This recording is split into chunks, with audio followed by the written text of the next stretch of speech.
tardes a todos. Estamos ya en el segundo día, ¿no? En el segundo seminario de Gamification Challenge, del cual pues me voy a encargar yo. Para empezar, pues claro está, agradecer a la organización del proyecto por dejarme participar en él, todo un honor. A mi universidad, a todos los demás ponentes por esos temas tan interesantes que nos estáis brindando. Y sobre todo a vosotros que estáis ahí detrás, dedicándonos un poquito de vuestro tiempo e interesándoos por todos estos temas de los que tenemos que hablaros. Bueno, en primer lugar quizá presentarme más a fondo, ¿no? Yo soy Luis Morales Ariza, estudio en la Universidad de Granada y actualmente pues estoy cursando el máster de profesorado en educación secundaria con especialidad en lengua extranjera. Yo lo que quiero es ser profe de inglés. Hace 2 años me licencié en filología inglesa, así que como podéis ver el inglés ha formado parte de mi vida estos últimos años y la verdad es que me ha sido bastante útil tanto para investigaciones como para vida personal. El año pasado cursé el máster en estudios superiores de lengua española. Fue un máster de investigación y fue el culpable, entre comillas, de que me interesase bastante por el tema de la investigación, ¿no? Por leer acerca de temas de los que apenas se ha escrito, se ha investigado. Y digamos también pues mezclar mis dos, no mis dos grandes pasiones, pero sí las dos cosas que me gustan bastante en esta vida, que son el estudio de la lingüística y los videojuegos, que a priori puede parecer así como una mezcla rara, ¿no? Pero la verdad es que da resultados bastante originales, bastante interesantes, porque la gente muestra bastante interés cuando se hablan de este tipo de cosas, porque son temas, son tópicos que no se han estudiado bastante hasta el día de hoy. Y por eso es por lo que estamos aquí, ¿no? Porque quiero en primer lugar daros a conocer un poquito de esa vertiente, de los resultados de esa mezcla. El tema que he escogido es la terminología gamer. Y como podéis ver el título, buildeando comunicación a golpe de terminología gamer. El caso de League of Legends. ¿Por qué League of Legends? Aparte de porque es un juego que me gusta y porque sigo y seguiré jugando. Básicamente es porque League of Legends es uno de los juegos más populares hoy en día, por no decir el que más. Ha sido el videojuego más jugado según algunas fuentes de internet durante estos años y es por eso por lo que resulta bastante útil a la hora de ser analizado, porque digamos que hay mucha gente alrededor del mundo que juega este videojuego, por tanto podemos tener muchísima información gracias a eso. Cuanta más gente, más información y más cosas buenas nos brinda todo esto, ¿no? Para la investigación. Quizás esta mezcla de lingüística y videojuegos pues nos pueden dar un poquito las pautas de cómo se comunica la gente hoy en día, qué uso le da al lenguaje, incluso nos pueden dar indicios sobre posibles estudios culturales, ¿no? De los adolescentes y no tan adolescentes de hoy en día. La terminología gamer, bueno, son esas palabras. No puedo dar una definición concreta de lo que es terminología gamer, exacta me refiero, porque es que ni siquiera yo la sé. Pero comprenden todas esas palabras tan raras que se inventan, ¿no? Y que usan los jugadores para comunicarse dentro de un videojuego. Y que rara vez, aunque se puede, se extrapolan a otros contextos que no son los contextos videolúdicos. Entonces lo que yo quiero mediante este seminario es daros un indicio de cómo se forman, por qué se forman y cómo se usan esos términos gamer de los que tanto se habla. Entonces, vamos a ver la tabla de contenido que este seminario va a tener para que os hagáis una idea de toda la información que quiero daros. Bueno, pues empezamos, ¿no? Mirad, he dividido el contenido general del seminario en 2 bloques. El primero, que es la terminología gamer, y el segundo, origen, formación y uso, como podéis ver. En el primero, ¿qué quiero con él? Lo que quiero es contextualizaros.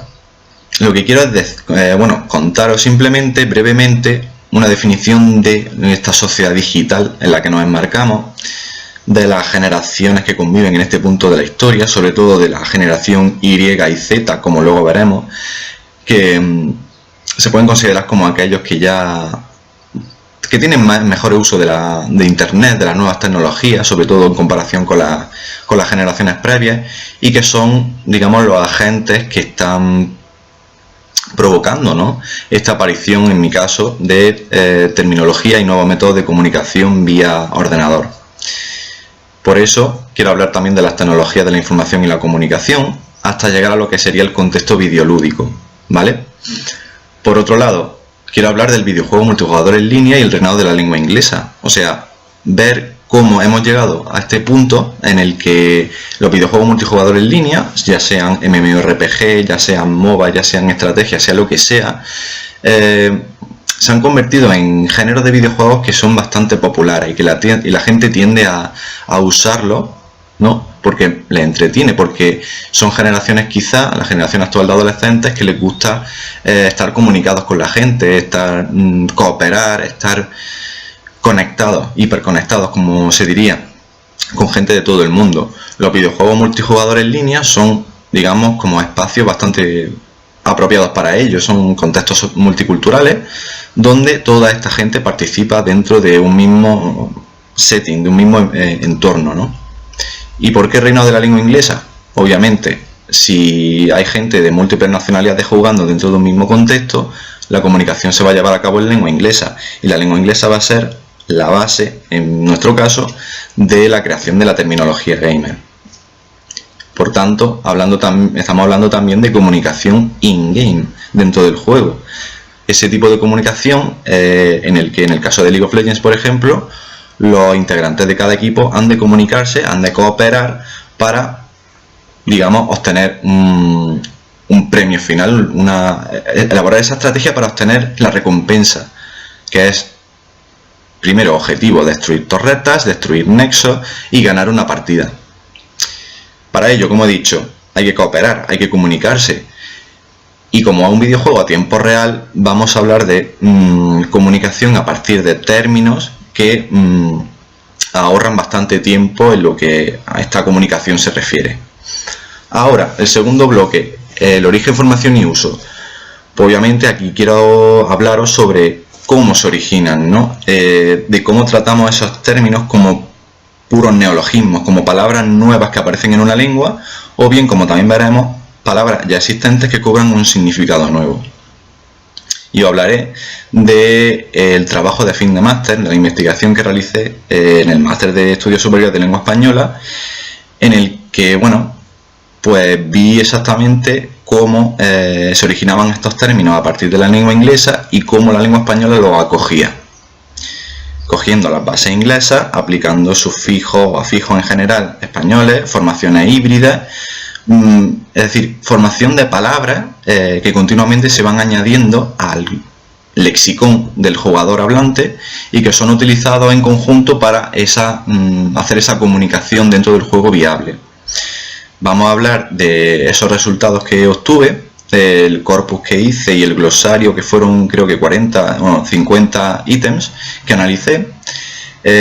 Hablaremos también de productividad, es decir, de esa propiedad que tienen los afijos de usarse para formar nuevas palabras, sobre todo derivadas, y adaptación en diversos contextos. Es decir, hablaremos también de cómo se originan dentro del juego estos términos gamer y poco a poco se van extrapolando a otros contextos también dentro de lo que sería el contexto lúdico, solo que no hablaríamos del juego en sí, sino de contextos alrededor del videojuego. Quiero decir, con todo esto, son términos que se originan dentro del videojuego, pero que no solamente se usan dentro de él, sino que hay veces que se llevan a cabo en esos contextos, como por ejemplo pueden ser foros oficiales o páginas de información acerca del videojuego, o hay veces, incluso en la vida real, que se llegan a utilizar estos términos por su mero significado, ¿vale?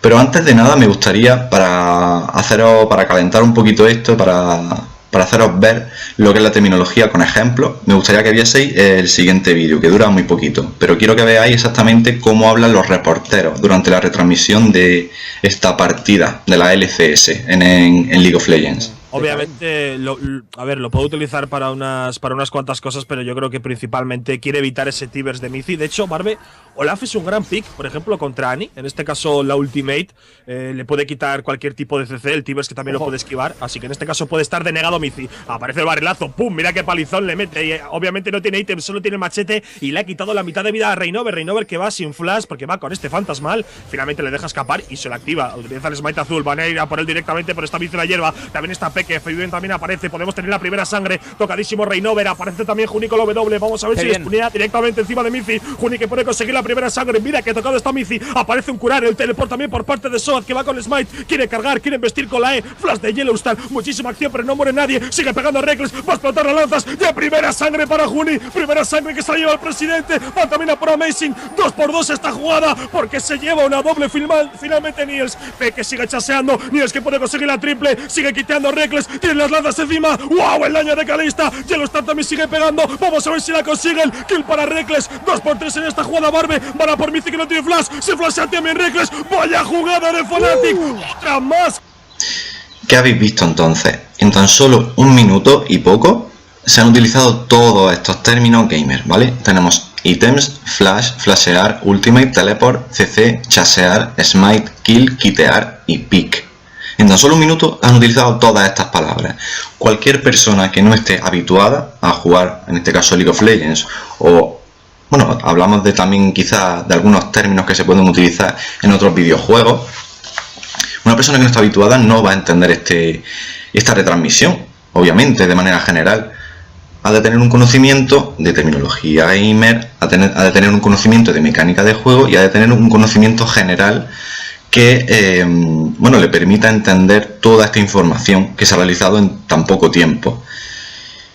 Como veis, tenemos flash, flashear, teleport, tendremos el verbo teleportar, tenemos CC, cecear, chasear, un chaseo, smite, smitear, kill. Hay veces que se utiliza killear en vez de matar, quitear o un quiteo y pick, piquear. O sea, como podéis ver, son términos que a priori parecen extraños, parecen ingleses, pero en realidad son palabras que se usan perfectamente y se integran dentro del discurso en lengua española. Y bueno, es justamente eso lo que queremos ver en este seminario, ver cómo se han originado y cómo se han llegado a integrar dentro de ese discurso. Bueno, para empezar creo que resulta bastante lógico el hecho de asumir que estamos en una sociedad en constante cambio, ¿no?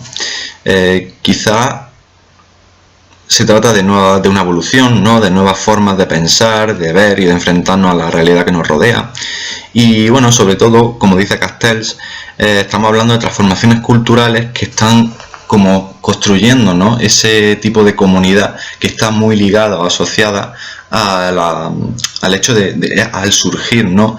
De este paradigma tecnológico que estamos viendo últimamente, sobre todo que está basado en las tecnologías de la información y de la comunicación. Es decir, hoy en día los ordenadores, los móviles, la televisión son ese tipo de, bueno, son TICs, son ese tipo de medios que son imprescindibles, sobre todo para los adolescentes de hoy en día, hablando de móviles y ordenador. Sin eso no conciben esa realidad, ¿vale? Eso quizás es una de las características que ahora vamos a ver que sobre todo definen, ¿no? a estos adolescentes que tenemos.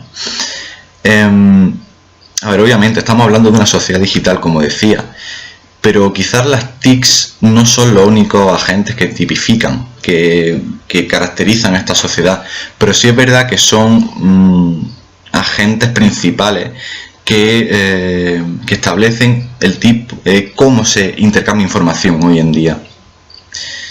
¿Qué pasa también? Que a pesar de ello, obviamente el grado de uso de TICs varía según la generación a la que nos estemos refiriendo. Estamos ahora mismo en el año 2016 y estamos conviviendo una serie de generaciones. Ahí tenéis un cuadro que he sacado de un artículo de Sladek y Gravinger, ¿vale?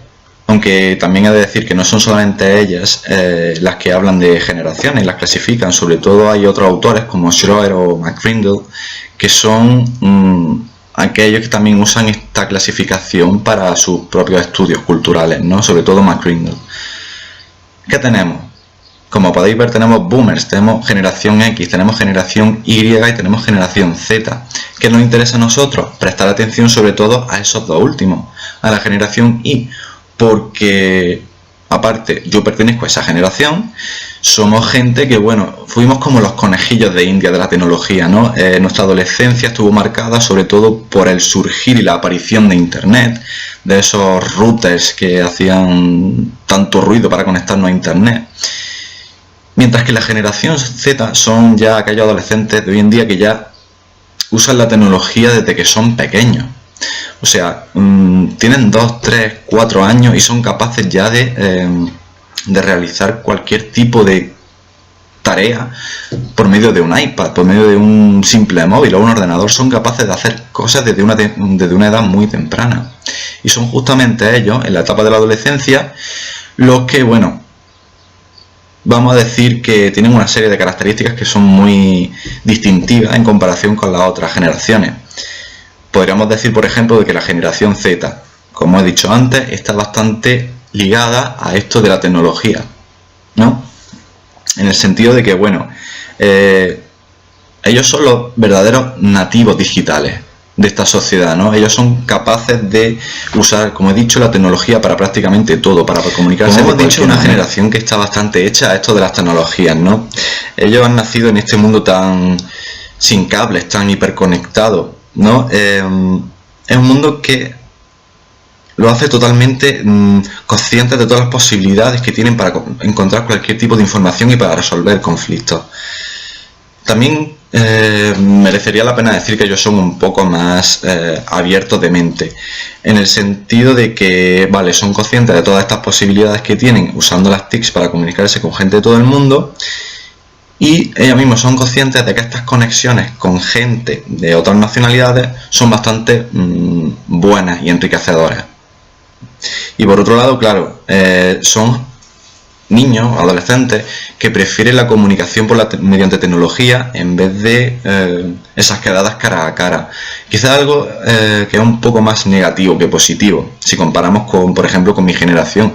En mi generación yo quería salir con un amigo mío, iba a la calle, a su portal, tocaba al portero y le preguntaba, tío, bájate, vamos a jugar al fútbol, vamos a hacer lo que sea. Sin embargo, ahora los niños de la generación Z lo que hacen justamente es coger el móvil, un WhatsApp y conectarse y hablar con sus amigos haciendo uso de ello, en vez de justamente lo que he dicho, quedar cara a cara muchas veces. ¿Qué pasa? Que en eso, en el ámbito de la tecnología, muchas veces puede dar lugar a malinterpretar la información. Es decir, todos sabemos que en la comunicación hay elementos atenuantes, hay elementos fuera, que no son lingüísticos exactamente, y que marcan bastante el mensaje que queremos decir. Mediante la tecnología, vale, tenemos los emoticonos, tenemos quizá los mensajes de voz, pero si tendemos a escribir y a mandar un mensaje tal cual, con una cierta intención, estamos predispuestos a que la gente lo malinterprete muchas veces, y eso es justamente una de las contras que tenemos que tener en cuenta, tanto en el contexto videolúdico como aquí, en cualquier tipo de comunicación que los jóvenes hagan hoy en día, ¿vale? ¿Qué pasa? También hay otros autores como Vanek que dicen que estos nativos digitales requieren, para empezar, múltiples maneras de recibir información. Es decir, son personas que les gustan los retos, ¿no? Ellos necesitan razonar bastante, son muy buenos de hecho razonando, gracias justamente a las TICs y a todas las posibilidades que ellas permiten. Y de hecho quieren interacciones mucho más rápidas. Quieren hacerlo todo en el momento de decir, vale, sí, yo soy una persona que razona mucho, que me gusta pensar, pero quiero interactuar de manera rápida. Las tecnologías han permitido eso, mandar un mensaje en un momento instantáneo. Y eso es lo que pretenden también en la vida fuera de esa comunicación tecnológica. Las TICs y particularmente Internet han demostrado ser no solamente un poderoso medio de comunicación entre gente alrededor del mundo, sino también, digamos, que proporcionan herramientas remarcables para los adolescentes, puesto que los ayudan en ese desarrollo personal y social que tienen que realizar en esa etapa de la vida, ¿no? Y sobre todo a realizar esas competencias clave de la época, que son, por un lado, la búsqueda de la identidad y, por otro lado, la conexión con esa gente, ¿no? La necesidad social de contactar con todo tipo de personas. Hay un autor, Manasian, en que en 2004 dijo que Internet cambiaría todo el aspecto de nuestra vida. Es decir, cambiaría el ámbito privado, el ámbito social, el ámbito cultural, el económico, en fin, una gran variedad de ámbitos esenciales, digamos, en la vida del ser humano. Y por supuesto, una década después, bueno, una década y 2 años después, se ha demostrado que estos cambios en la sociedad han influido de manera bastante notable en la manera en la que los adolescentes interaccionan los unos con los otros, ¿no? Ahora, basándonos en esta premisa, el hecho de que los adolescentes se comunican entre ellos por medio de TICs, estamos hablando de un tipo de comunicación que se llama comunicación mediada por ordenador, CMC, que, bueno, December dice que es el proceso mediante el cual la gente crea, intercambia y percibe información, ¿vale?, utilizando telecomunicaciones que están interconectadas. Son sistemas que facilitan la codificación, la transmisión y justamente la decodificación de mensajes, ¿no? A ver, es algo que a priori está basado en un lenguaje escrito, pero obviamente también estamos hablando hoy en día de una comunicación mediada por ordenador que también se puede realizar por medio de lenguaje hablado.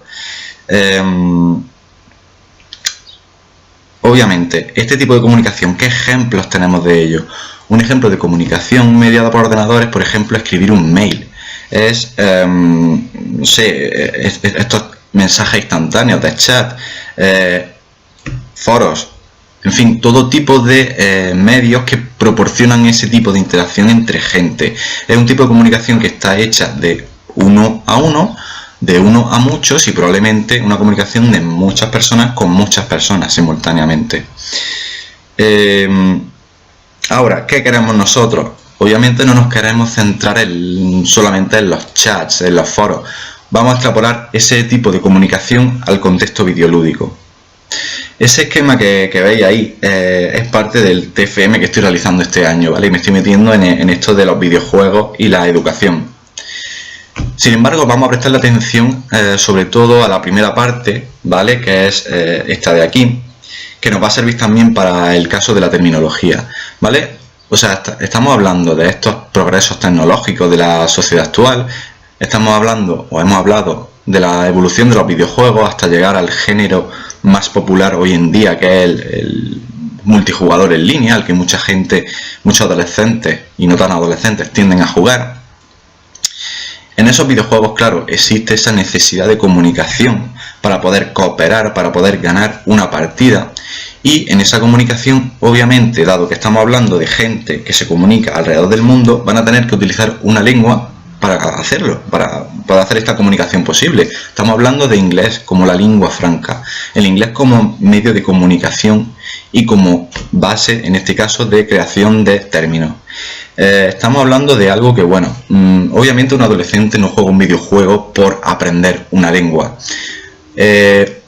Un adolescente lo que hace es jugar un videojuego porque quiere pasárselo bien, porque quiere completar esa misión, que es, como dije, ganar la partida. ¿Qué pasa? Que durante ese proceso se enfrenta con la necesidad de comunicarse, de tener que usar inglés para poder, la gran parte de los casos, para poder llegar a esa finalidad. Tienen que cooperar, tienen que hablar en inglés para poder llegar a ese fin.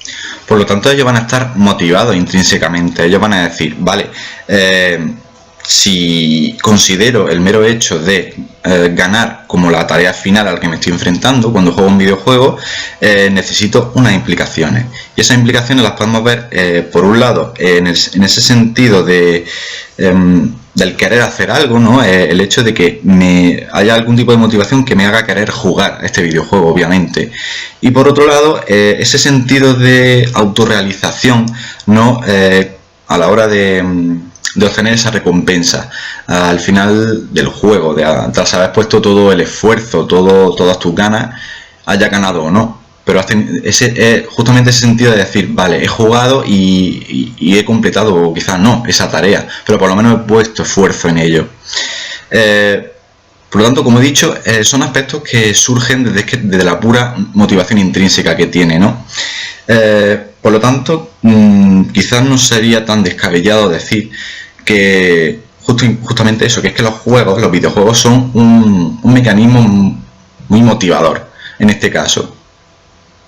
digamos que debido sobre todo a esa incertidumbre, ¿no? Del voy a ganar, no voy a ganar, pero lo voy a intentar al menos, son motivadores en ese aspecto, y porque justamente también nos gusta y algo nos mueve a jugar, como he dicho. Hay un autor que es Hager, que habla sobre la teoría de se llama self-determination, de la autodeterminación, ¿no? Justamente habla de motivación intrínseca desde el punto de vista que está caracterizada por ese disfrute, ¿no? Esa satisfacción, el interés y el sentido de la elección, ¿no? De que los individuos, en este caso los jugadores, estén intrínsecamente motivados durante la realización de una actividad, en este caso justamente el hecho de jugar, participar en ella y, digamos, actuar de manera espontánea y libre de cualquier tipo de crítica externa. Ahora, eso claramente aplicado a los videojuegos resulta en una, digamos, en una experiencia que como que involucra ese placer, ese disfrute de jugar, pero también la participación y la colaboración de estos mismos jugadores por medio de esa comunicación, por medio de, digamos, sus propias ganas de comunicarse o esa necesidad. Volviendo al tema de los géneros de videojuegos, como mencionamos antes, estamos hablando de videojuegos multijugadores en línea. Autores como por ejemplo Steinhüller y Achterbos los definen simplemente como géneros que han ganado muchísima popularidad a día de hoy, y que, bueno, son juegos en línea, obviamente, que se juegan en un mundo persistente, como dicen ellos. Un mundo persistente es aquel que continúa funcionando aunque un jugador cierre sesión, es un mundo que sigue ahí. En ese mundo, obviamente, juegan cientos o miles de jugadores al mismo tiempo en un mismo servidor. ¿Qué pasa? LOL, vale, es un videojuego multijugador. Tenemos dentro de los videojuegos multijugadores los MMORPG, por ejemplo, World of Warcraft. Es un ejemplo perfecto de mundo persistente y de jugadores que juegan simultáneamente dentro de un mismo servidor. Sin embargo, a la hora de definir el género de League of Legends como juego multijugador online, digamos que deberíamos decir que tratamos con un MOBA, ¿vale? Una arena de batalla multijugador online.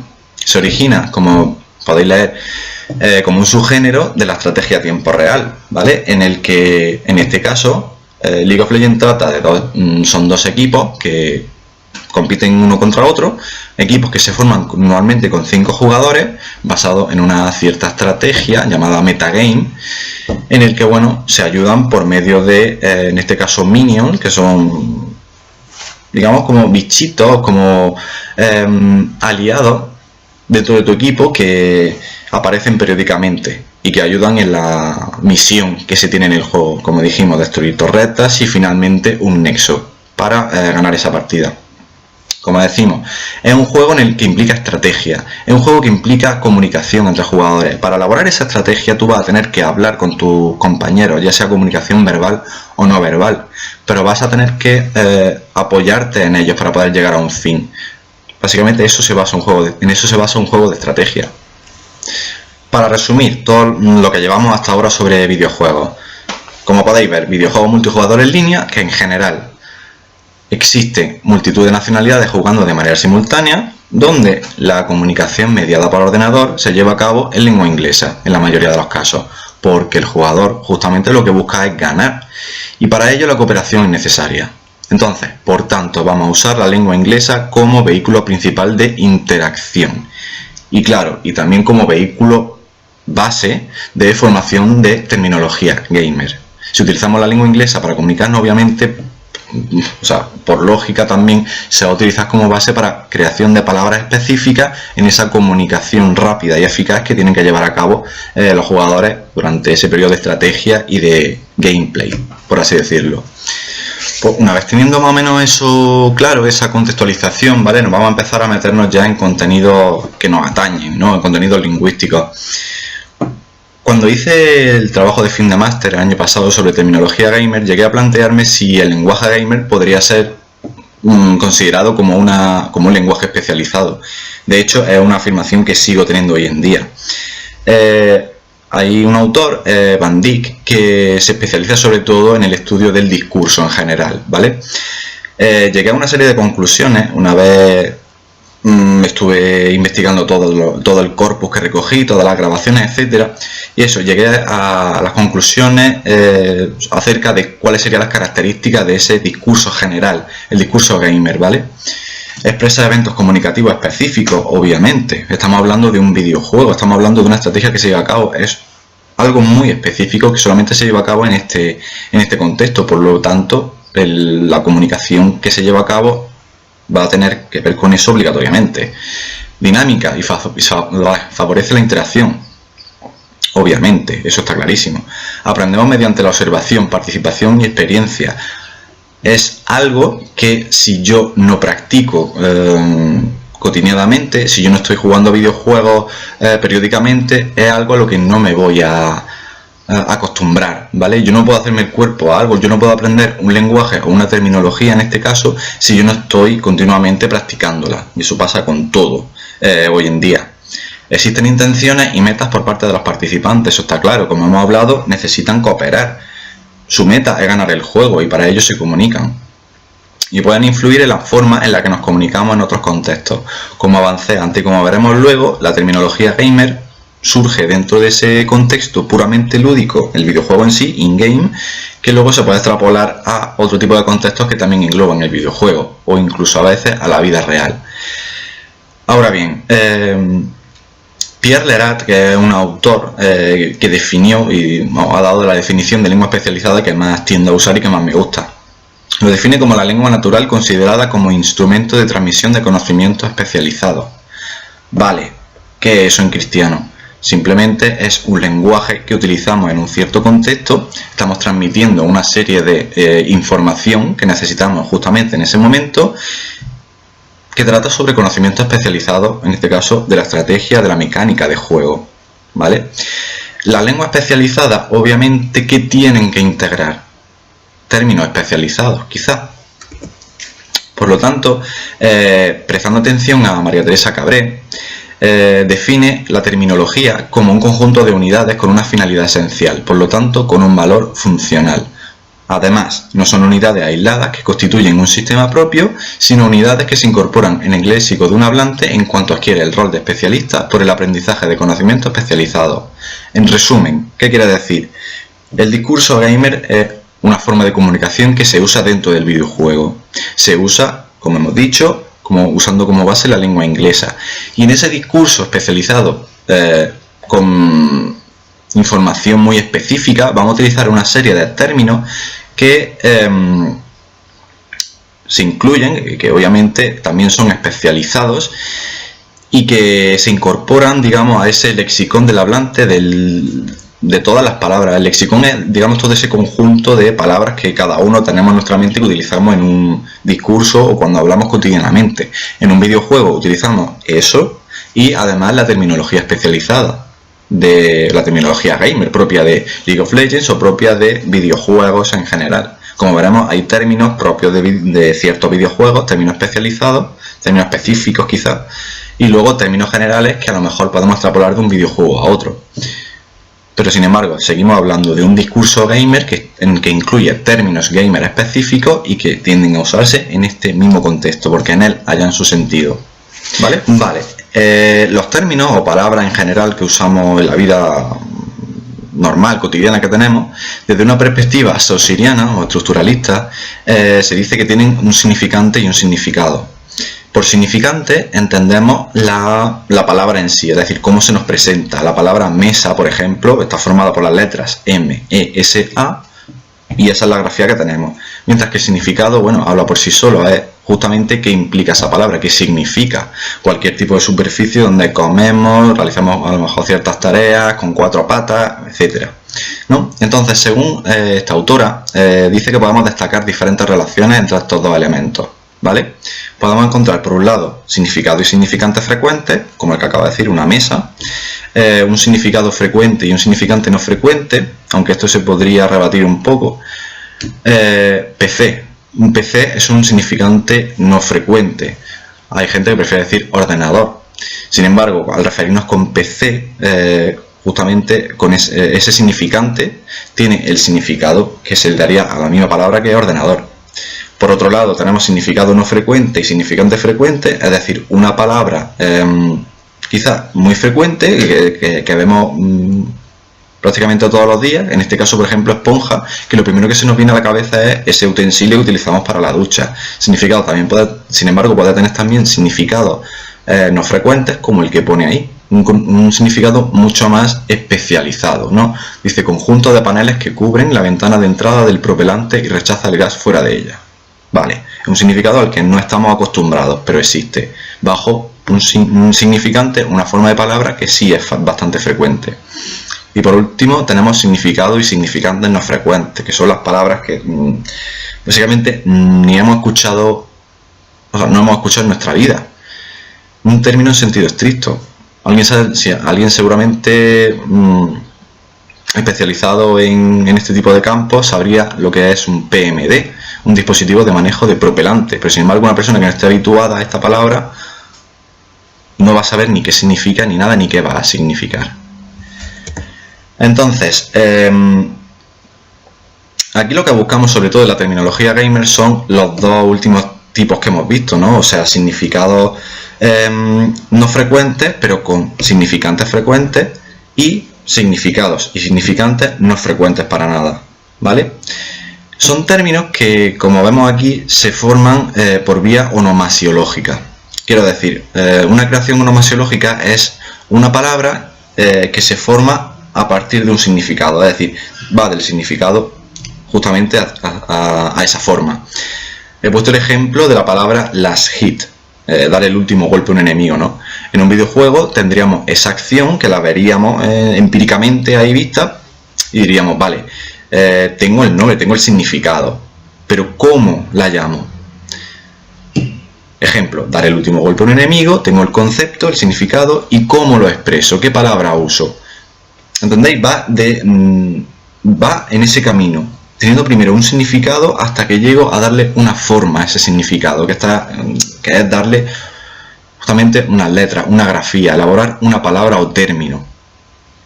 ¿Qué pasa? Como hemos dicho antes, se originan por medio de la lengua inglesa.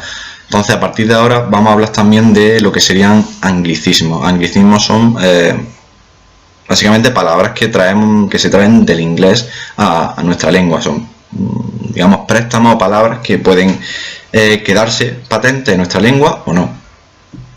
Dice Crystal que una de las tendencias más notables de los últimos 50 años ha sido el modo en que el inglés, a medida que se convertía en lengua global, se iba infiltrando en otras lenguas mediante el préstamo de una cantidad sin precedentes de términos ingleses, ¿vale? Estamos ante la base de ese concepto de anglicismo. De todas maneras, Stone, citado en una obra de Páramo, dice que se considera como anglicismos palabras usadas en su forma inglesa o derivadas del inglés, ¿vale? Palabras que pasaron de otro idioma al inglés y de este al español, o bien del inglés al español a través del francés.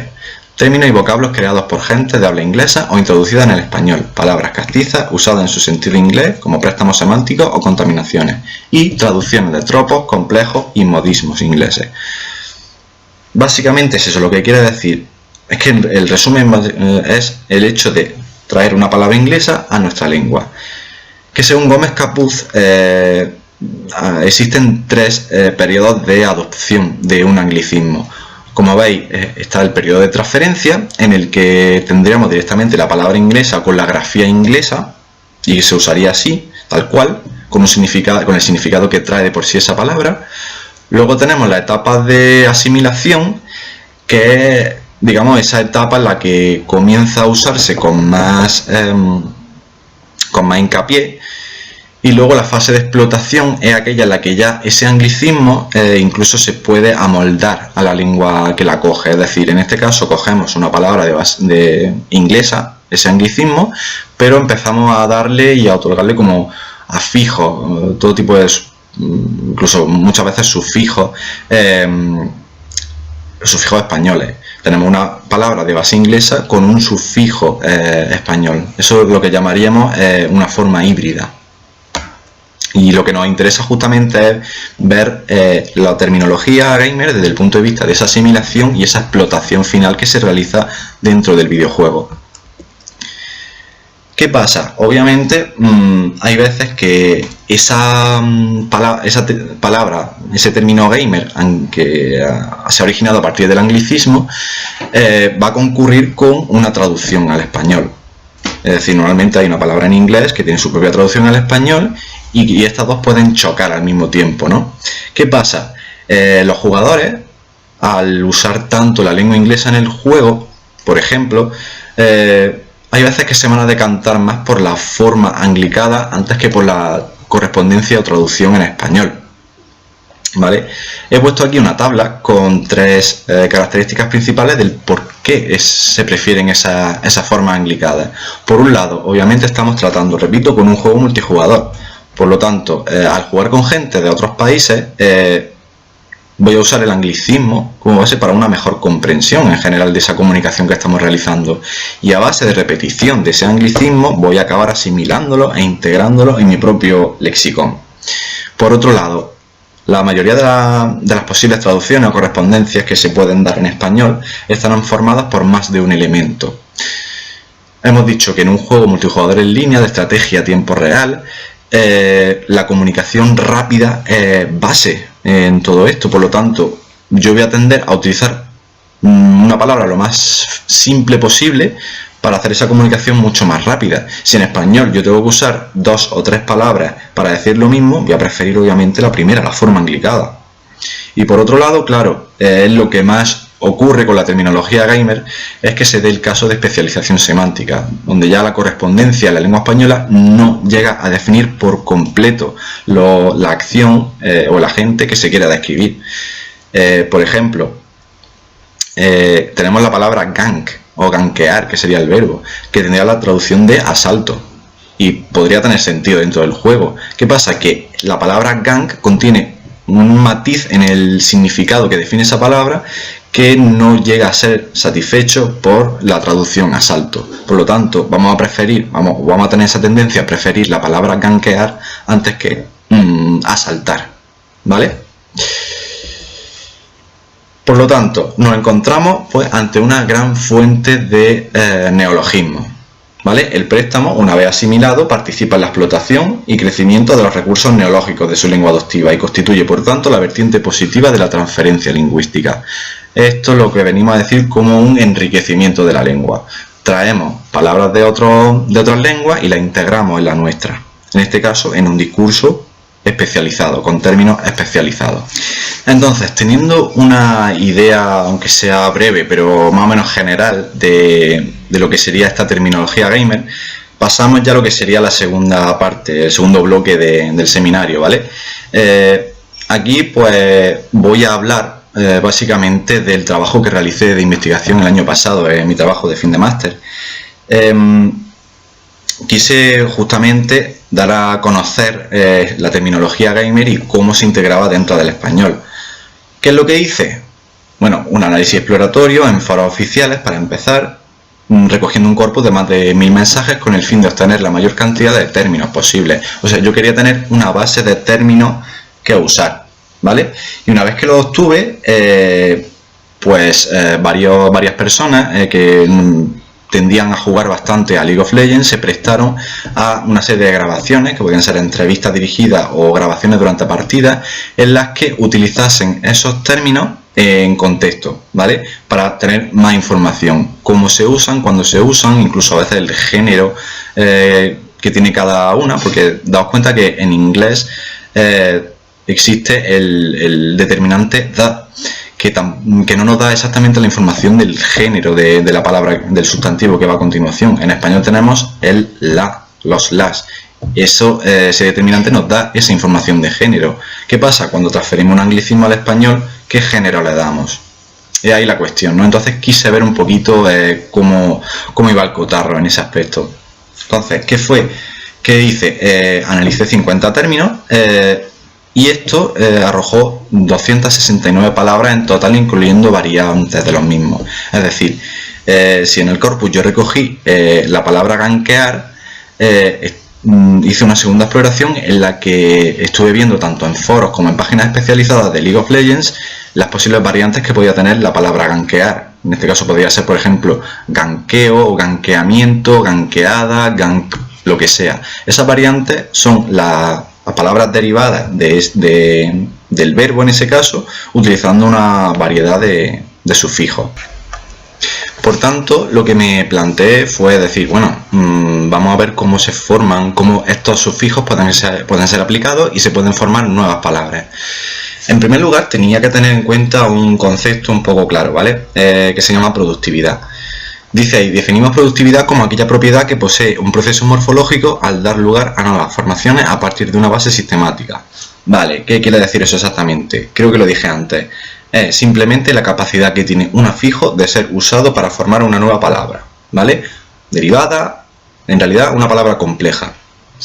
Me gustaría que echase un vistazo a este esquemita que hice, porque obviamente esto tenemos que verlo desde dos puntos de vista.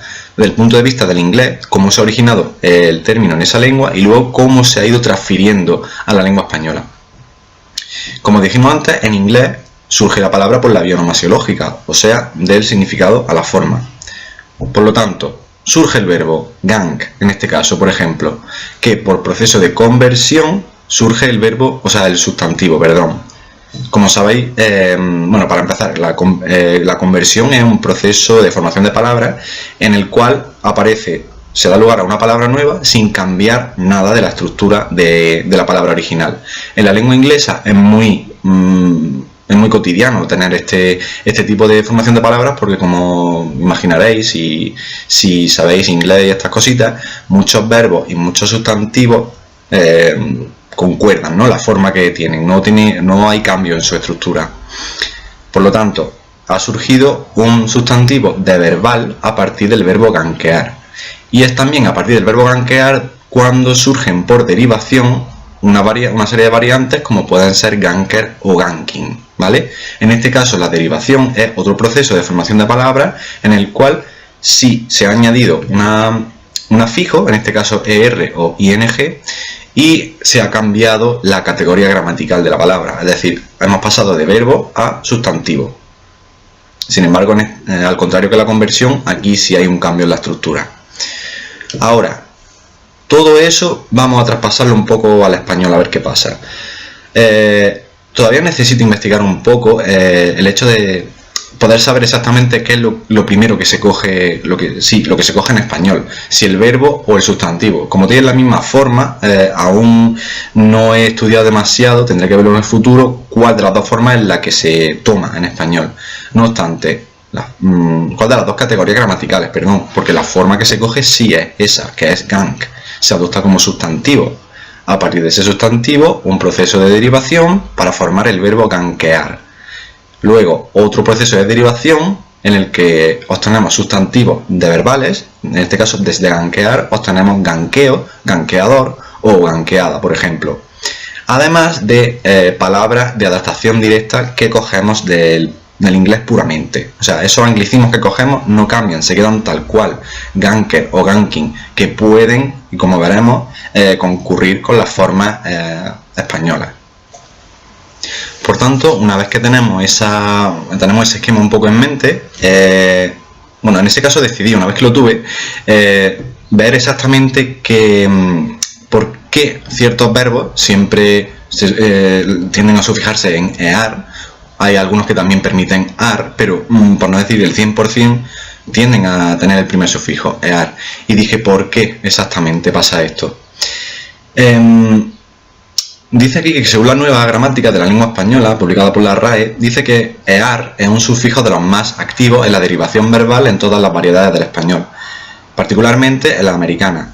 Además de las palabras patrimoniales, la han adoptado una serie de verbos derivados de sustantivos de otras lenguas, especialmente en el lenguaje del deporte, como batear, sprintar, golpear, noquear, el de la información, chatear, escasear o formatear, y en el de los medios de comunicación y reproducción, como zapear o faxear. Y dije, vale, pues pasa exactamente lo mismo con los verbos que podemos encontrar en la terminología gamer. Dije, ¿por qué pasa esto? Ar o ear. ¿Y por qué casi siempre ear? Natalia Lloza hizo una serie de investigaciones para ver exactamente por qué pasaba este fenómeno, por qué prácticamente casi todas las palabras estas neológicas, anglicismos que obtenemos se tienden a sufijar en -ear.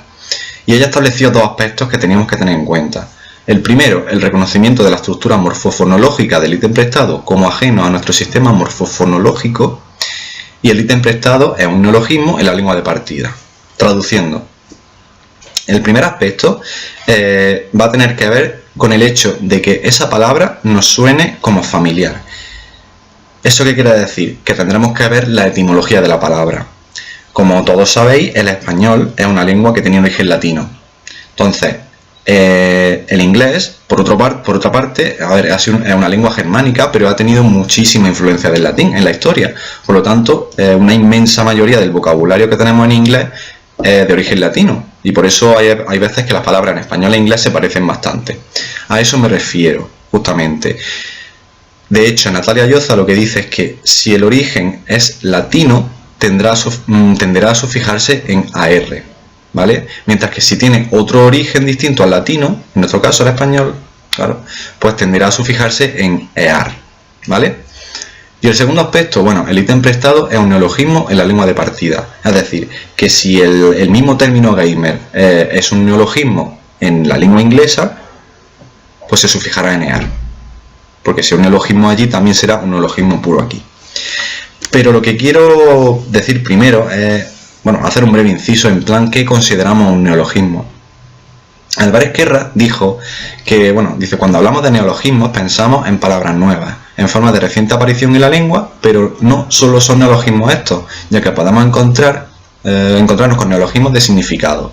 Esto es, palabras ya existentes en la lengua que han desarrollado un sentido nuevo o que lo han adoptado procedente de otras lenguas. También, ¿qué quiere decir esto? Mucha gente tiende a pensar que un neologismo es simplemente una palabra nueva que nunca había aparecido en nuestra lengua, por ejemplo, ¿vale? Sin embargo, no solamente el neologismo es eso. Un neologismo también puede ser una palabra ya existente, pero que adopta un significado distinto, que es muy diferente al que tenía originalmente. Ejemplo, ahora veremos en la terminología gamer, ¿vale? Porque eso es muy fácil de distinguir. Recordad que neologismo es o una palabra nueva que no existía en la lengua o un significado nuevo en una palabra que ya sí existía. Esas dos cosas siguen siendo neologismos. Ahora bien, hemos dicho que aplicando la definición consideramos neologismo en lengua inglesa aquellos términos que dan lugar a formas que, recordad lo que vimos antes del significante y el significado. Lo que buscamos, sobre todo lo que pensamos que podemos encontrar, son palabras con un significado y un significante no frecuentes, como teníamos en el ejemplo antes de PMD. Es decir, son términos formados por acronimia, o siglas también puede ser, y por composición, sin registro en el léxico oficial. También incluiríamos las palabras jergales, ¿vale? Y lo he llamado neologismos del tipo A. También nos interesan los que poseen un significado no frecuente y significante frecuente. Ahí es donde estoy haciendo hincapié en ese tipo de neologismos con palabras a lo mejor ya existentes. Son nuevos significados que son producto del contexto, en este caso el contexto del videojuego, de League of Legends, y se añaden a palabras ya existentes. Incluiríamos entonces los términos sobre todo surgidos vía metáfora, como veremos por ejemplo que sería divear, es un término que surge por vía metáfora, como ahora explicaré. Entonces, revisé la lista de términos y obviamente los diccionarios en línea, los de Merriam-Webster y el Cambridge Dictionary, para ver exactamente si los términos en cuestión que estaba viendo eran neologismos o existían en la lengua inglesa. ¿Qué obtuve? Que por ejemplo, esta lista de términos que tenemos aquí son palabras que, por ejemplo, en los neologismos del tipo A, como podéis ver en la tercera parte de la columna, son CC, CD, DPS, Gang, Gap Close, Last Hits, Metagame, Nerf OP, Skill Shot y Teamfight. Es decir, son palabras de origen inglés que no existen en la lengua inglesa. Mientras que los neologismos de tipo B, que son los mayoritarios, backdoor, buff, bruise, build, burst, ¿vale? todas estas palabras sí existen en la lengua inglesa, pero obviamente han tenido un significado nuevo dentro del contexto videolúdico. Y es por eso, a eso me refiero con neologismos de significado, y la mayoría de ellos, o todos, por vía metáfora. Ahora bien, después de ver esto, vi que en 21 de los 36 casos que presentamos, o sea, el 58,3%, los términos neológicos en lengua española adoptan exclusivamente el sufijo ear, ¿vale? Tratándose de verbos que usan como base neologismos sustantivados en lengua inglesa, ¿vale? Y luego, 5 de los 36, el término presenta ambas posibilidades, tanto ar como ear. Bufar o bufear, carrilar o carrilear, deletear o deletar, entre otros. Claro, y eso me resultó extraño porque digo, a ver, son palabras ¿y por qué tienen esta doble posibilidad de sufijación? O sea, o es ar o es ear, ¿por qué tiene las dos? Lo que voy a hacer es esas palabras aplicarlas a la segunda parte del análisis, teniendo en cuenta los aspectos que dijo Llosa, es decir, voy a ver la etimología de esas palabras para saber exactamente por qué tienen esa doble sufijación. Por otro lado, 3 de los 36 casos no presentan forma verbal en español, por lo que quedan excluidos del análisis. O sea, cedear, no existe ni cedear, ni frontlinear, ni metagamear. Y por último, 7 de los 36 presentan también ambas posibilidades de sufijación, como farmear, farmar, flashear, flashar, ta. Sin embargo, encontré bastante curioso el hecho de que solo se añadía el sufijo ar en el discurso gamer del español hablado en América. Yo abordé el trabajo en el español aquí en España, por lo tanto esa posibilidad quedó excluida. Con eso que me planteé también que habrá seguramente una diferencia bastante notable en el discurso gamer, en la terminología en el español de España y en el español de América. Sería cuestión interesante de verlo en un futuro. Ahora, la segunda parte. Quise ver la etimología de términos que no se consideraban neologismos en lengua inglesa, ¿vale? Recordad que los que no tenían origen latino se tendían a sufijar en ear, mientras que los de origen latino en ar. Y esto es lo que me encontré. Usé un diccionario online que se llama Etymonline para ver justamente la historia de la palabra y la etimología, de dónde viene, de qué lengua proviene. Y me encontré lo siguiente. Tenemos en primer caso back, por ejemplo, que tiene origen protogermánico. Bacam, supongo que será. Por lo tanto, el resultado es vaquear. Bite, protogermánico también, baitear. Ban, protogermánico, banear, pero también presenta banar. Counter, ahí sí tenemos un origen latino, contra, pero claro, presenta doble sufijación con countear y contar. Lo lógico sería nada más que contar, pero ahora veremos la teoría que yo tengo del por qué se prefiere countear en vez de contar. Focus, del latín también, focusear y focusar. Debería ser nada más que focusar. Harass, no existe una etimología clara, pero se sospecha eso del francés antiguo, harrier, supongo, no lo sé, que da la posibilidad de jarrasear y jarrasar. Kill, inglés antiguo, esto lo estudié en su día, ya no me acuerdo, Coelan mismo, por ejemplo. Kilear, mute, o sea, mute, latín mutus, mutear y mutar. Pic, nórdico antiguo, pica, piquear, picar.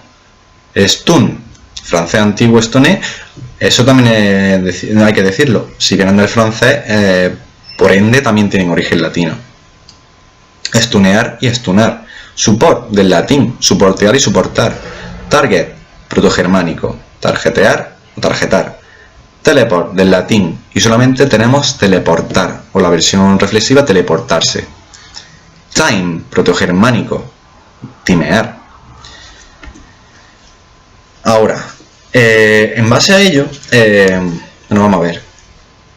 Los que tienen base latina, obviamente, aunque presenten doble posibilidad de sufijación, al menos una de ellas tiene que ser AR, por esas características que ha establecido Llosa. Por ahora no nos vamos a preocupar por eso. ¿Tienen doble sufijación? Bueno, ahora veremos por qué. Pero mientras que los latinos tengan ar, yo me quedo tranquilo. Por tanto, ahora tenemos la etimología de términos que no consideramos neologismos en lengua inglesa. En este caso, bath son palabras que ya existen, claro. Del latín bufalus, y tenemos bufear y bufar. Carry, del latín también, carrilear o carrilar. Delete, deletus, deletear o deletar. Rush, del francés russer, rushear o rushar. Y zone, del latín zonear, zonar. En estos casos, los del latín también vuelven a presentar lo mismo, doble sufijación, pero al menos una de ellas es en AR. Entonces, una vez que vi estas cosas, dije, venga, vamos a analizar a ver qué puede pasar exactamente aquí. Porque 7 de los 19 casos presentan su origen, o sea, un origen ajeno al latín, protogermánico, inglés antiguo o nórdico antiguo. Y solamente 4 de ellos usan el sufijo ear de manera exclusiva. Ahí estamos, bueno, pero por lo menos usan ear, que es lo que buscamos. Por otro lado, tenemos 3 términos, banar, picar y targetar, que nos ofrecen una cantidad muy reducida de casos. Es decir, seguí buscando y no había manera prácticamente de encontrar ejemplos en los que se utilizasen estos términos. Por lo tanto, decidí excluirlos por el momento. Hasta que no diesen un número bastante alto de casos, no podía ser, vamos a llamarlo, significativo, ¿no? Y por otro lado, 12 de los 19 casos presentan un origen latino. Incluimos aquellos cuya etimología proviene del francés antiguo, como he dicho antes. Ahora, solamente uno es el que usa exclusivamente ar, que es el de teleportar y no teleportear. Sin embargo, como he dicho, el resto de términos presentan las opciones ar y ear. Dice, ¿por qué? Si debería nada más que ser enar, ¿por qué enear también? Sospeché en su día que sería un caso, por ejemplo, de analogía. Quiero decir, si la mayoría de los términos gamer son de origen ajeno al latín y se sufijan en ear, por analogía, todos los demás, aunque tuviesen origen latino, deberían también sufijarse en ear, aparte de ar, que sería lo normal. Por eso digo, barajo la posibilidad de que sea formación mediante analogía. Sin embargo, hay otros casos en los que también pienso que podría ser un caso de un mecanismo de bloqueo. Un mecanismo de bloqueo es intentar no crear una palabra que tenga una forma similar a una ya existente. Teníamos casos como, por ejemplo, bufear o bufar. Se tiende a utilizar bufear, como todas las demás, en el sufijo ear. Pero claro, bufar ya hay una palabra que existe así, que es el sonido de los gatos. Entonces, para evitar conflicto, en vez de usar bufar, voy a usar bufear. Lo mismo puede pasar con contear o contar por similitud a contar, y mutear, mutar, o ya casos extremos como por ejemplo jarasear o arrasar, por esa similitud con el verbo arrasar. Por tanto, hemos visto cómo las hipótesis que decía Lloza se cumplen, en tanto que todos los términos de origen latino tienden a sufijarse, o al menos tienen una posibilidad de sufijación en ar, aunque luego, por analogía, como hemos dicho, se tiendan a sufijar en ear y usar así. Mientras que también los neologismos en lengua inglesa, que por tanto se traen también como neologismos a la lengua española, se sufijan en ear directamente. Además de que tienen un origen, suelen tener a veces un origen que no es latino.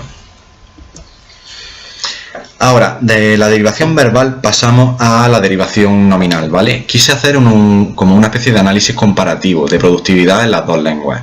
Entonces, en primer lugar, estuve viendo cuáles eran los sufijos que más se repetían, ¿no? En los sufijos ingleses, que fueron ER e ING. ER, como veis, una forma que corresponde con el sufijo latino OR como marcador de agente, y con eso es con lo que nos vamos a quedar, con agente, realizador de una acción. Se trata de un sufijo extremadamente productivo usando bases verbales. Estupendo. Ahora, por otro lado tenemos ING, con valor nominal como marcador de acción. O sea, tenemos un agente y una acción. Ese sufijo surgió como nota curiosa en el Early Modern English y formaba múltiples estructuras sintácticas junto a verbos en forma acusativa. Estupendo. Denota acción y efecto. ¿Vale? Quedaos con eso. Vamos a ver, el sufijo ER se pudo ver en 44 de los términos analizados. Los restantes son back, ban, flash, ignite, metagame y OP. Como veis en esta tabla, tenemos, por ejemplo, 3 términos que son los primeros: backer, banner y flasher, que digamos que esa misma forma ya tiene existencia en la lengua inglesa y tiene un significado. Backer es un patrocinador, banner es un cartel o una pancarta, mientras que flasher es un exhibicionista. Al existir ya, digamos, un significado en la lengua inglesa oficial, no vamos a coger esa forma, backer, banner y flasher, como persona que vaquea, persona que banea a un personaje o persona que flashea, que hace el hechizo flash, ¿no? Es quizá otro mecanismo de bloqueo, como hemos comentado antes. Y por otro lado tenemos igniter, metagamer y upper, ¿vale? Son directamente palabras que ni existen en la lengua inglesa ni existen en el videojuego. ¿Por qué? Porque a lo mejor no tendrá sentido denominar un agente como tal, porque digamos que no es necesario, o porque existen otras palabras diferentes que hacen la misma función de la función de denominar a una persona que usa el hechizo Ignite, a una persona adecuada al metagame, a una persona que hace o se hace OP, ¿sabes? Overpowered. Es muy tocho. Por otro lado, el sufijo ing se vio en todos y cada uno de los términos cogidos, ¿no? Es un sufijo de gran productividad en inglés, al ser uno de los más usados para la creación de sustantivos de verbales. Por lo tanto, no resulta extraño justamente lo que acabo de decir, que se adhiera a todas y cada una de las bases verbales en esta lengua presentadas en el corpus. Por otro lado, tenemos los sufijos en español. Tenemos el sufijo o como un sufijo vocálico masculino. Los sufijos vocálicos se agregan sobre todo a los verbos de la primera conjugación. Es decir, considerando las regularidades que presentan, los numerosos verbos terminados en ear eligen o, denota sustantivos de acción y efecto. Vale, ahí tenemos ya una idea. Si todos los verbos, o prácticamente todos, van a sufijarse en ear, probablemente tiendan a tener una derivación en español con este sufijo. Luego tenemos dor, para formar derivados regulares que mantienen la vocal temática a, es decir, normalmente son terminadas en ador, de la correspondiente conjugación, terminada en ar o ear. Denota en este caso nombres de personas. Y por último, ero, con la misma función que edor. Sin embargo, solamente he encontrado un caso en el corpus que, ya veremos después. Y también veis aquí una tabla en la que he establecido lo que serían las correspondencias de esos sufijos en inglés y en español, y el uso que se le da. Tenemos, como hemos dicho, el sufijo er, correspondiente con el sufijo español dor o ero, que denota un agente o nombres de personas. Mientras que por otro lado tenemos el sufijo ing, que se corresponde con el sufijo español o, y que denota una acción o efecto, ¿vale? Entonces, hay una cosa que merecería definirse. Alba dice que existen anglicismos que no solo se han acomodado fonéticamente a la estructura del español, sino que también se han integrado en su forma morfológica y se han convertido en fuente para la creación de nuevas palabras mediante edición de sufijos españoles. Según esto, surgen formas híbridas constituidas por una raíz inglesa y una terminación hispánica. Y esto es lo que nos interesa a nosotros, sobre todo, las formaciones híbridas que se forman. Probablemente tengamos el sustantivo que directamente acogemos del inglés, como habíamos visto en gank. De gank surge gankear, y a partir de gankear tenemos sustantivos de verbales híbridos con esa base inglesa, gank, más un sufijo español, ganqueo, ganqueador, por ejemplo. Y eso es lo que nos interesa, sobre todo, ver esas formas híbridas, cómo las dos lenguas se mezclan en una misma palabra, ¿no? Eso es lo curioso. Y aquí tenemos unos ejemplos, parte, ¿no? Porque son 50, ¿no? Solamente he podido mostrar unos cuantos. Las correspondencias, los dos sufijos en las dos lenguas. Por ejemplo, tenemos en el primer caso, vamos a leer el segundo, biter. Biter. Tenemos en español que usamos Utilizamos también Byter, recordad, por adaptación directa, que era la parte de abajo del esquema, y byteador. Utilizamos esa, la forma inglesa y la forma española. Eso es exactamente lo mismo. Byter y byteador es exactamente lo mismo, solo que uno es la forma pura inglesa y la otra es la forma híbrida en español. Luego tenemos casos en los que, por ejemplo, solamente se usa la forma inglesa, como en Bruiser. No se han encontrado casos de bruiseador. Builder, no se han encontrado casos de buildeador, etc. Luego hay casos que no tienen ni siquiera sufijo, como pueden ser en buffer, o sea, buff. Buffer en inglés sí existe, pero en español no tenemos ni buffer, ni bufeador, ni bufero, ni nada por el estilo. Y luego tenemos la columna del sufijo ing, que como veis está algo más repleta. Entonces dije, vale, si está un poco más rellena la parte de ing, algo pasa. Y ahora lo veremos. Por ejemplo, tenemos backing. Se usa en inglés backing, pero en español no usamos backing. No existe esa adaptación directa de esa palabra. Y en su lugar usamos vaqueo. Un caso contrario pasa, por ejemplo, con backdooring. Backdooring sí se usa en inglés como tal. Sin embargo, luego en español también tenemos esa. Y no tenemos backdooreo o nada parecido, ¿vale? Simplemente usamos la adaptación directa. Y luego tenemos casos como biting, en el que tenemos ambas formas. Tenemos la forma directamente adaptada inglesa y tenemos la forma híbrida en español. Entonces dije, ¿por qué se usan unas sí, otras no, o no se usa ninguna, o se usan las dos? Algo pasa, ¿no? Decidí un poco analizarlo. En el caso de los sustantivos agentes, o sea, ER y ADOR, ERO, 20 de los 46 casos que se vieron presentan el uso de formas derivadas puras inglesas, junto a las formas híbridas en español. Es decir, se usaba tanto la pura inglesa como la híbrida de base inglesa y española, y sufijo español, perdón.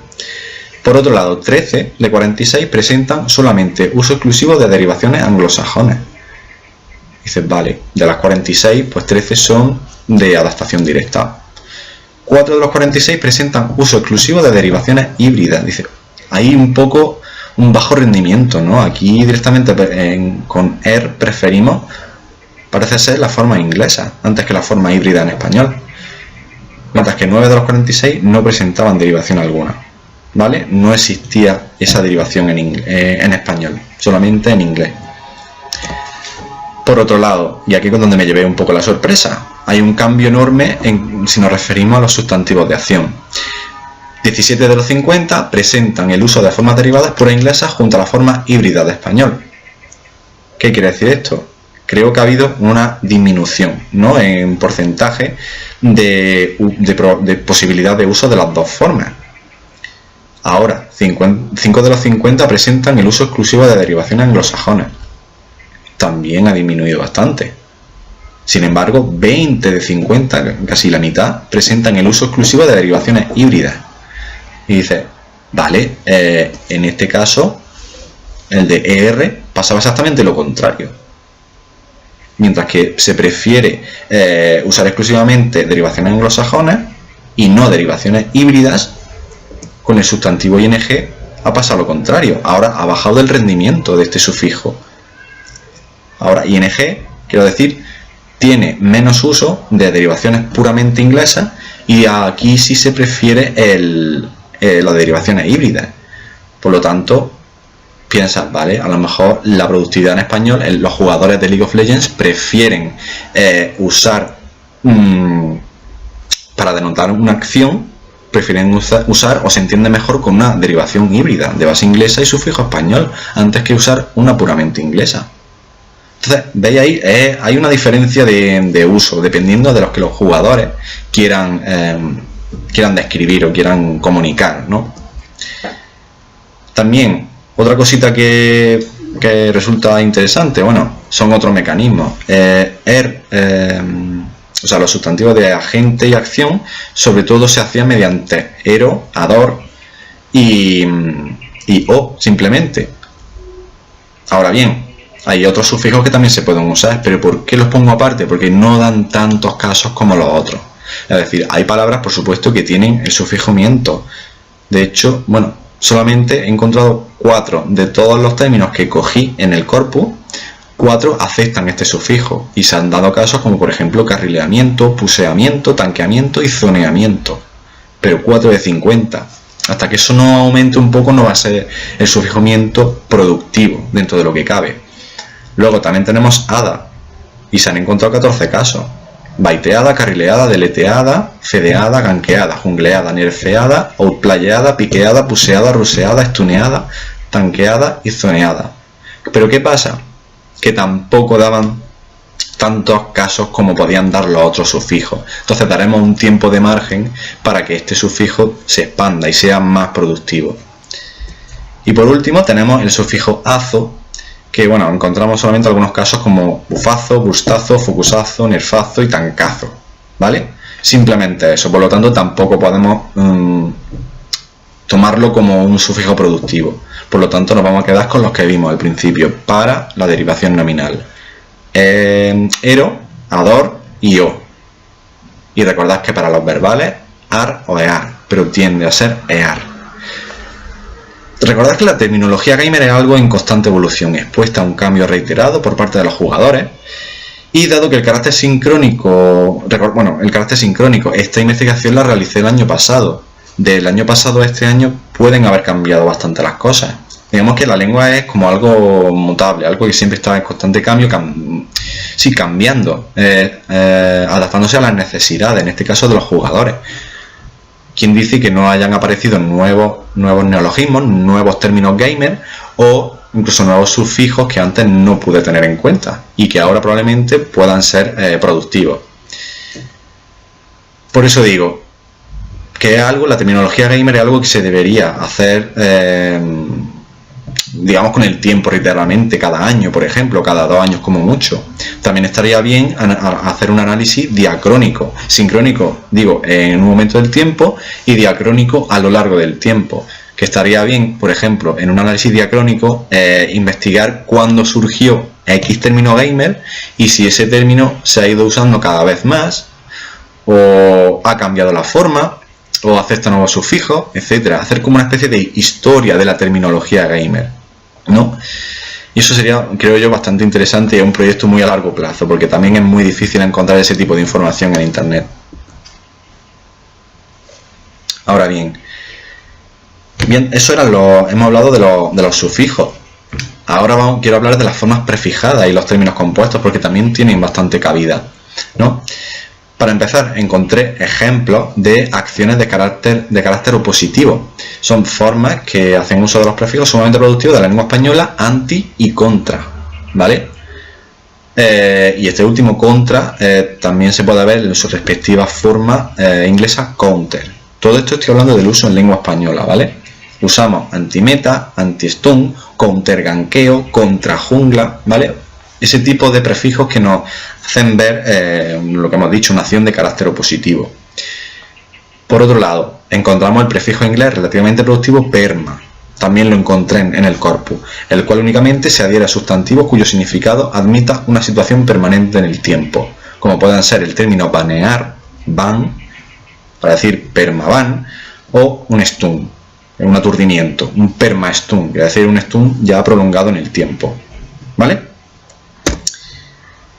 Por otro lado, tenemos las palabras compuestas y endocentrismo semántico. Existen 2 tipos de compuestos, vamos a decirlo, exocéntricos y endocéntricos. En este caso, ¿por qué he puesto nada más que endocéntrico? Porque es que todos los compuestos que encontramos en la terminología gamer son así. Quiero decir, como veis en el diagrama, tenemos una palabra compuesta por 2 términos. La palabra resultante es siempre, tiene la categoría gramatical de la segunda, y es endocéntrico por el hecho justamente de eso, de que mantiene la categoría gramatical de la segunda palabra que forma la palabra compuesta. Como por ejemplo, palabras compuestas, AP carry o AD carry. Son carrileadores basados en poder de habilidad o en daño físico. Un AP carry es un carry, ¿vale? Pero de una especialidad. Un AD carry es un carry pero de otra especialidad distinta. Otros ejemplos tenemos free kill o insta kill. Son palabras compuestas, pero bueno, una free kill es un tipo de kill y luego tenemos insta kill, que es otro tipo de kill. Son dos palabras distintas, pero que como veis son compuestas y siempre son un tipo de la segunda parte de la que de las partes que forman ese compuesto. O kill steal, por ejemplo. Luego tenemos split push, que es un tipo específico de push, de empuje. Y off tank, que es una variante de tank. Off tank es un compuesto que se forma por off tank y digamos que el significado completo de esa palabra es un tipo de B, en este caso la segunda parte de la palabra, tank. Y bueno, y después de toda esta teoría y todo este un poco machaque, pero aún así yo encuentro interesante, pues me gustaría decir algún tipo de conclusiones ya para terminar el seminario, ¿no? Como bien podéis leer, nos situamos ante un tipo de discurso que expresa eventos comunicativos específicos, lo que conlleva principalmente el uso de un léxico con esta misma característica. Recordad, para mí una lengua especializada en lenguaje gamer que hace uso de un léxico específico, de terminología gamer. El contexto videolúdico en el que nos enmarcamos abarca factores en relación al uso de la lengua, tales como la multiculturalidad y la consideración del inglés como idioma, base tanto en comunicación como en creación de términos, y en relación al tipo de videojuego que analizamos, siendo el multijugador en línea aquel que requiere atención y rapidez a la hora de manifestar todo tipo de información. Y por último, dichos términos, y aplicados de nuevo al tipo de videojuego que nos concierne, expresan un contenido que atañe a dos componentes esenciales del discurso, como son el agente y el acción, siendo este último aquel que suscita más interés en comparación con el primero. Recordad lo de los sufijos, de las derivaciones nominales.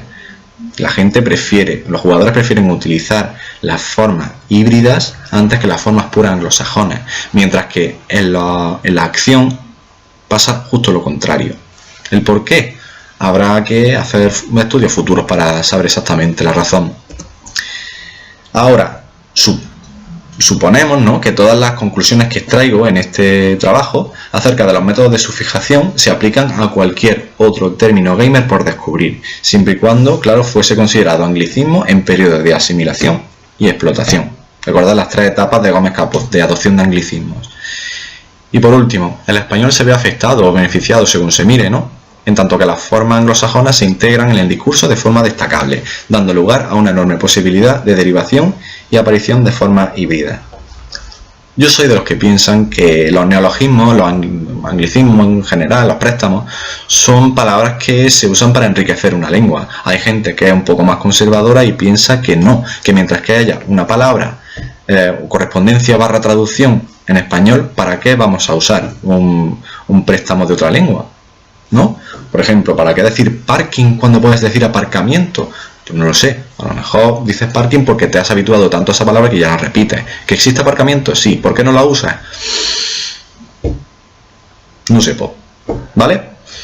Y ahora, la última cuestión que me gustaría abarcar, bueno, una pregunta que lanzo al aire, ¿no?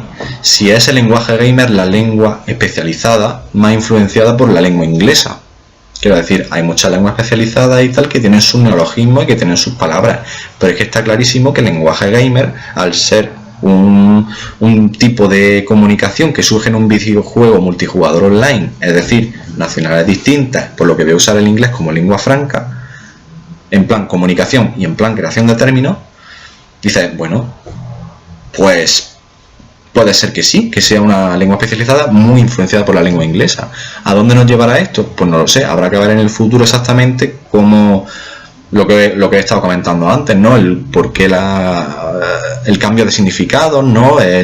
Si surgen nuevos términos, si surgen nuevos quizás sufijos, etcétera. Es decir, es una amplia gama de variedad de palabras, de derivaciones, de variantes.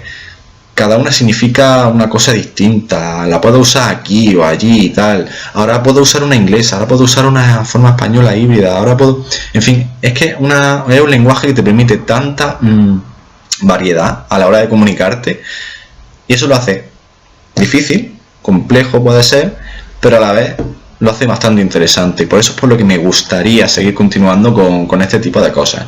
Como he dicho, cada año, cada 2 años me gustaría hacer una investigación de este estilo para ver que qué cosas surgen nuevas. Y bueno, y eso es todo. Espero no haberos dado mucho la chapa y que hayáis encontrado interesante, ¿no?, este seminario, que hayáis aprendido algo que no sospechabais o no sé, no habíais pensado nunca. Pero como mi mente es un poco inquieta a veces, pues digo, bueno, ya que he estudiado investigación en español, vamos a ver esto con la otra cosa que me gusta, que son los videojuegos, y surgen estas cositas. En cualquier caso, pues ya sabéis que podéis comentar el vídeo. Si tenéis algún tipo de pregunta, duda o lo que sea, podéis manifestarlo, que estaré respondiendo a cualquier tipo de cuestión que tengáis pendiente o que se haya quedado. Si lo he hecho bien, también agradecería que me dijeseis estupendas felicidades, ¿no? Y bueno, en cualquier caso también os dejo aquí mi email. Y bueno, el Twitter tampoco uso demasiado Twitter, pero bueno, ahí está, lo dejo porque todo el mundo lo hace y pues bueno, no voy a ser menos, ¿vale? Pues lo dicho, que espero que hayáis disfrutado bastante y pues seguimos en contacto, ¿vale? Hasta luego.